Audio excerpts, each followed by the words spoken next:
Resident Evil 4 versus Resident Evil 8. Just how similar are these games? As soon as the trailers for Village dropped last year, it was apparent that this game was yet again another attempt by Capcom to cash in on the success of Resident Evil 4. Even with the Resident Evil 4 remake coming out next year, which honestly, I'm all for. Let's exhaust these remakes so we can finally get the real remake we've all been waiting for, a Code Veronica remake. I'd like to see that new Claire character model bending over in the RE engine. Anyway, I know we all know this game is just a repackaged RE4, and its production alongside the real RE4 remake is just a way for Capcom to cut costs on the castle, village, inventory assets, and mechanics, kinda like how Capcom loves reusing this chair. So, I just wanted to make a video pointing out every Resident Evil 4 similarity. I'll be comparing mechanics, plot elements, discussing the improvements made, and the new problems presented in Village. But before we begin, make sure to hit that subscriber button if you enjoy Resident Evil content like this. Okay, now let's begin. Village starts off just like Resident Evil 4. Ethan and Leon are no longer rookies. Somehow I managed to get myself involved with the incident in Raccoon City on my first day in the force. Ethan and Mia, much like Leon and Claire, were picked up by the US government after surviving their first outbreak.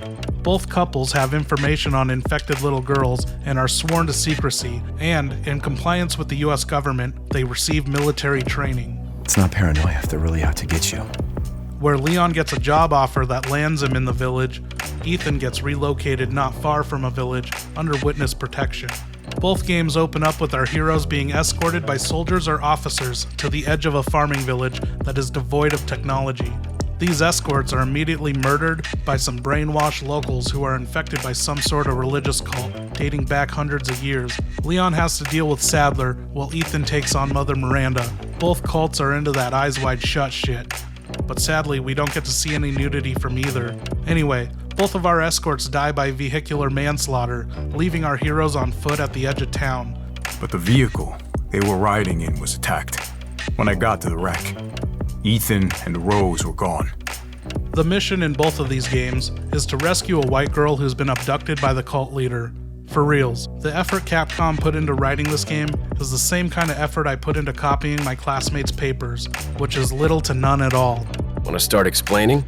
Now, unlike RE4's Ashley Graham, the fully developed, willing and able, ballistically blessed girl that is worth the time and effort to save, we get Rose, this Bobby Hill-looking baby who won't even remember the sacrifices Ethan makes for her. The only redeeming quality about Rose is that she doesn't cry nearly as much as Ashley does, but that's probably because Ethan treats her better. Look how fast Ashley drops when Leon raises his fist to her. Are you out of your mind? I knew you'd be fine if you landed on your butt. I'm suspecting Leon is an abuser, and objectifying women is disgusting. But if objectifying women is your thing, then check out Mr.T-Virus's top 10 most fuckable creatures of Resident Evil. I'll have a link in the description and the end of this video. I see that the president's equipped his daughter with ballistics too. How rude! And I don't believe there's any relevance with my figure and my standing.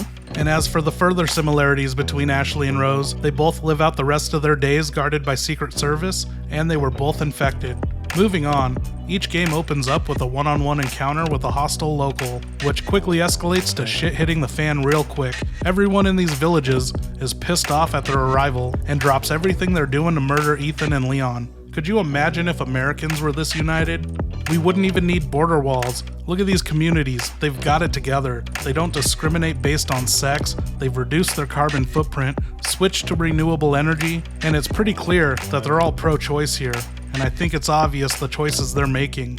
I mean, with the cutting up of babies and having no kids anywhere to be found, this is a Democrat's utopia. Anyway, let's compare these two unrelated but completely identical events with the Village people.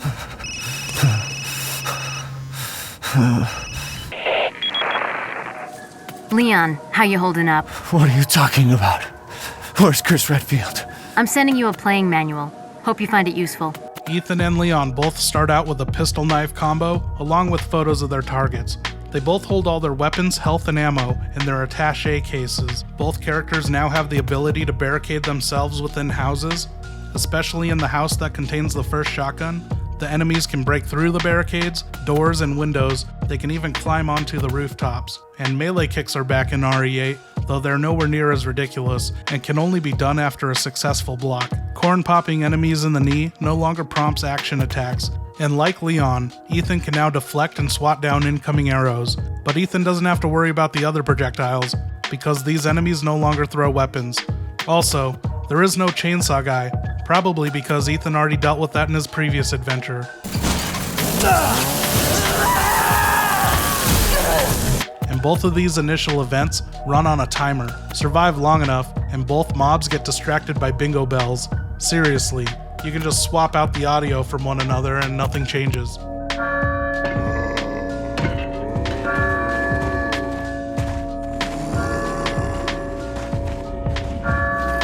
Lord Sattler.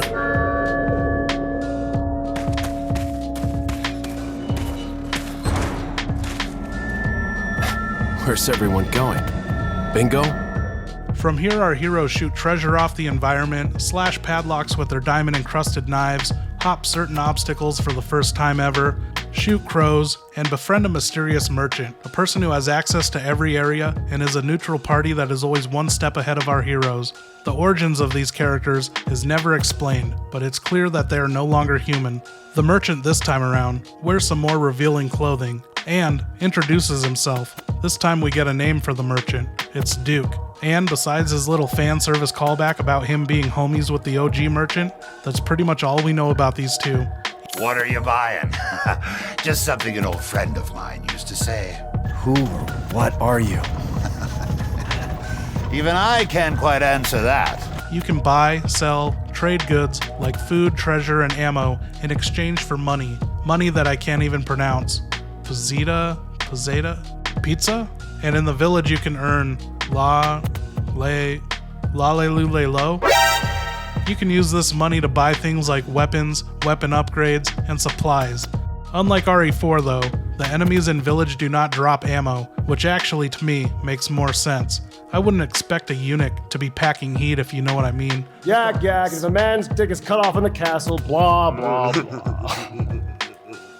And I've always wondered why those Mexican chicken farmers in RE4 were carrying so much ammunition, but never any firearms. Sadler must have tricked them all into gun reform before enslaving them all. Anyway, because the uncivilized enemies of Village only drop scraps and change, you can use these pickups to purchase ammo from Duke, something you couldn't do as Leon. Village also has a crafting mechanic that was absent from RE4. Ethan can purchase blueprints to create weapons from gunpowder and scrap metal. Oh, and speaking of item pickups, these items are no longer color-coded, and no text pops up on screen to let you know what you've just picked up. It will stop the game to show you what you've just picked up the first time, but every time after that, if you don't stop and pay attention to what you're actually picking up, you may never know. So many times in this game, I'd pick up items on the run during an intense situation where you can't stop and read, and if you have a nearly full inventory, you're never going to know what you just picked up. And the fact that the inventory screen is now devoid of color doesn't help things either. But this is the least of my village inventory problems. No longer can the player have an item selected and swap it in place with another item of a different size. And worse than that, if your inventory needs to be reorganized to make room for a new item, you better make damn sure to double click that accept button and place that item, and not just click close thinking everything's in place. Seriously, this bullshit got me every time. I'd spend hours getting my inventory just right, just to have this hiccup undo everything. Amateurs. Another defect with this inventory mechanic is the equip button. Do not equip anything unless you're ready to be kicked out of the inventory.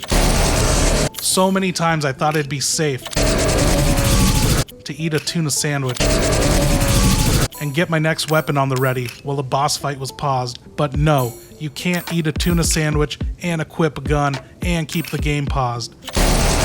So yeah, everything about this inventory is a step backwards. And another complaint I have, Ethan can no longer use the green herb by itself. It has to be combined with a chem fluid first. Ethan can hold all the herbs and all the chem fluids in the world, but they cannot be combined if his attaché case is full, which makes about as much sense as everything else in this game. Oh, my inventory's full. But let me go ahead and lug this giant-ass chalice up my ass and carry it across the map. I don't even know why I'm complaining about this, because this dumb key item storage feature was in RE4 as well. But hey, at least in RE4 I could use raw health. Now, Ethan can find or craft pipe bombs, which makes more sense than Leon just finding grenades every 10 feet. Seriously, why were there so many grenades just laying around Leon's village? Did Leon interrupt some sort of revolution the Gonads were plotting against Sadler? Next on the list, we have the farm animals making a return. This time they're anatomically correct. What is that, a wiener dog? How come we can see this dog wiener but Tyrant's always castrated? Anyway, Ethan encounters so many more animals this time around. And as with both games, there are wolves. I prefer the wolves in Village because they slaughter the horses on the farm, something I wish I could have done myself as Ethan. This is an improvement and somewhat of a disappointment. Not being able to kill these horses is like not being able to pet dogs in video games. It's 2021, you should be able to kill these horses. However, I was pleasantly surprised to find this pile of rotting horses. I just wish I could have contributed to it. Damn, you must really hate them horses. Yeah, and I know I'm beating a dead horse when I say this. Yeah? Huh? When you say what? Oh, nothing, I'm just beating this dead horse. So, besides dead wiener dogs and horses, fan favorites make a return like chicken, fish, and crows. We also get whatever these beasts are, and these overly aggressive pigs. This was the scariest part of the game for me. It made me drop my sandwich. This pig was scarier than Ashley busting into a quiet room. Sadly, the eggs don't make a return in Village, which is some f***ing BS. There is no excuse for this feature to be missing. If they're making Resident Evil 4 remake right now and swapping and sharing assets like we know they're doing, then this tells me there will be no more egg tossing in Resident Evil 4 remake. And this is a feature we had back in 2005. Instead, Ethan collects meat from slaughtered animals and fish, and he delivers them to Duke, who will cook up a meal that will increase Ethan's abilities, much like the stabilizers and steroid injectors did in RE7. As for Leon, he could only eat or sell the food he captured. And this is where I discovered selling and dropping items in bulk to Duke. Instead of selling one item group at a time, like Leon, Ethan can now select all the specific quantities of each item and sell them all with a click of a button, saving hours and saving us from having to listen to the same sound bites over and over. Thank you. Thank you.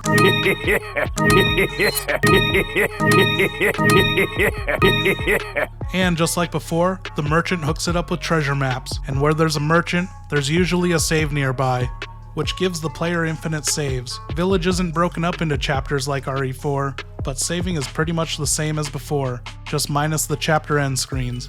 And I think this just about covers every similarity of the game's mechanics, so let's get back into the story. After Ethan and Leon fight their way out of the village, they make their way to the castle, where both heroes proceed to smash the ever-living hell out of every vase and display case. Seriously, if I had kidnapped your white girl, and you showed up disrespecting my place like this, I wouldn't hesitate on chopping the kid up into pieces and pickling the remains. And just like in both castle levels, our heroes mispronounce a foreigner's name. Luis! Me llamo Luis Serra. Luis! It's Luis, not Louis. And apparently it's Dimitrescu, not Dimitrescu? The very same. Speaking of Dimitrescu, she wears a funny-ass hat, much like Salazar. And both of these villains have abnormal height issues. And in both these castles, people's hands are severely damaged. Hands come off. Your right hand comes off? Both Ethan and Leon are dropped into a dungeon. Later, they're faced against annoying flying creatures. They ride zip lines, solve wine puzzles, ring bells, climb towers full of gears, eventually making their way to the tallest tower in the castle, where they finish off the evil resident, who is mutated into something that just looks like that person riding another creature, but without the silly-ass hat. And, almost as much as I hate horses, I hate giant robot midgets. But combine that giant robot midget with a QuickTime event, and you've got yourself a recipe for my least favorite Resident Evil title. But thankfully, Village only has horses, and I gotta admit, I was kinda let down that RE8's castle experience didn't even come close to the levels of absurdity that RE4 reached. But where RE4 only had one robot, this new one has thousands, and that's not even the worst of it. Ethan literally has a mech fight against a transformer voiced by Nicolas Cage. You've got fight. I'll give you that, Ethan. It was so absurd that in that moment I was thinking how punching boulders isn't anywhere near as ridiculous as this, and that's when the game fully lost me. As if it was reading my mind, Heisenbergatron calls Chris Redfield a boulder-punching a-hole. That boulder-punching asshole. This line alone has me asking so many questions. Is Chris just going around telling people he punches boulders? Africa had to be a classified mission. Was Sheva the one leaking this info? Or is Chris just out regularly punching boulders now after he got a taste of it in RE5? Like RE4, this game just adds so many more questions than it actually answers. Quit holding out and get to the damn point! In both games, we have a religious cult infecting villagers. In RE4, it's the Las Plagas parasite. In Village, it's the Cadeau/Megamycete mold. And both these organisms are pretty much the same bioweapon, just a slithering muscle of flesh that can be applied to nervous systems. It can also be applied to inanimate objects, like Sadler's staff and Beneviento's dolls. And in both games we get a water monster battle, and both these creatures have little squiggly squirming things coming out of them. And motorboating makes a return. Falling into the water this time is instant death.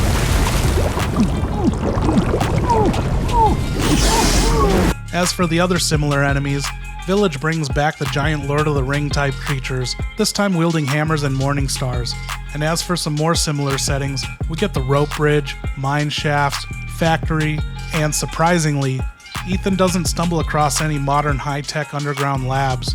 He does, however, meet a person from his past who is now an asshole to him. Oh yeah, and along the way, Ethan and Leon realize they too have been infected, and the infection gets so bad that they have to rely on a series legacy character to help them out. Leon gets slapped around by Ada Wang, while Chris gives Ethan his shoulder to lean on, and both of these characters give our heroes the weapons necessary to finish the fight. Ada, in classic Wang fashion, tosses Leon an RPG, while Chris gives Ethan the detonator to kill the Megamind. And with these final bosses out of the way, that's not all Village steals from RE4. Even the credit sequence is a direct ripoff.